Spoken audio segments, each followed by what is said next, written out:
Hello everyone, good morning, welcome back to my another daily blog. তো আমার বোনের বার্থডের পরে আজকে সারা দিনটা আমার পুরো বৃষ্টি দেখে দেখেই কেটেছে। সকালে উঠে দেখছি দেখো পুরো বৃষ্টি হচ্ছে।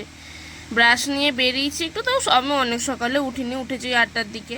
তারপরে এই যেখানে আমি একটুখানি চা খেয়ে নিয়েছিলাম, তারপরে আবার দেখো বৃষ্টি সারা দিন, মানে অঝরে বৃষ্টি হচ্ছে।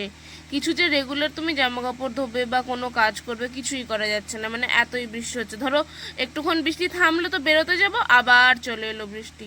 তো আজকে আমার সারাদিনটাই বৃষ্টি দেখে দেখেই কেটেছে। তারপর বৃষ্টি হওয়ার কারণে আজকে কিছু রান্না তেমন করতে ইচ্ছা করছিল না। তো মাকে বললাম যে আজ কিছু ভাজাভুজি দিয়ে হচ্ছে একটু ভাত খাবো।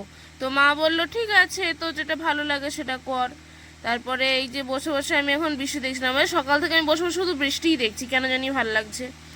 তারপরে আমি একটুখানি ভিজে নিয়েছিলাম, তো ফোন নিয়ে তো আর ভিজে যাবে না, তার জন্য ফোনটাই যে প্রথমে একটুখানি হাত ভিজাচ্ছিলাম, তারপর মন হলো একটু ভিজবো, তো ভিজে নিয়েছিলাম ফোনটা রেখে দিয়ে। তারপরে দুপুরে ভাত খাওয়ার জন্য এখানে প্রথমে একটু আলু ভেজে নিয়েছিলাম, তারপরে এখানে দেখো পটল কেটে রেখে দিয়েছি।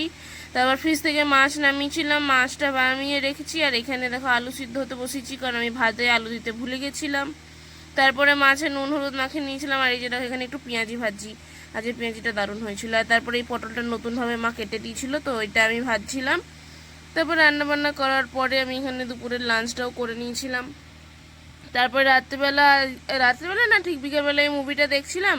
তারপর রাত্রিবেলা খেয়ে ঘুমিয়ে পড়েছিলাম, তেমন আর কিছু করিনি। তো আজকের মতো ভিডিওটা এতটাই। ভিডিওটা ভালো লাগলে লাইক কমেন্ট শেয়ার, আর আমার চ্যানেলটাকে ফলো সাবস্ক্রাইব করে দিও।